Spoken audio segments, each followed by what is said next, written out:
Pemirsa, tidak normalnya kondisi listrik di Desa Talangbulang, Pali selama ini dikeluhkan oleh warga setempat.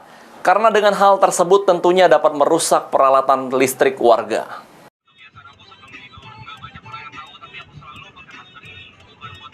Aliran listrik PLN yang berada di Desa Talangbulang, Kabupaten Pali dikeluhkan pelanggan karena selama ini aliran listrik tidak normal.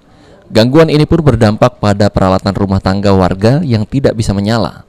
Bahkan ada beberapa peralatan kini sudah rusak. Keluhan lampu ini tiap sore selalu mati.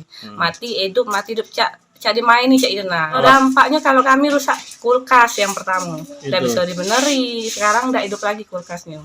Itu ya. Harap itu? Ya harapan kami semoga pemerintah pihak terkait PLN ya. Kalau semoga kepala PLN ya beneri cak itu. Kondisi listrik tidak normal ini sendiri sudah cukup lama terjadi, sehingga warga berharap pihak PLN segera memperbaiki kondisi aliran listrik sehingga bisa membuat kenyamanan bagi pelanggan.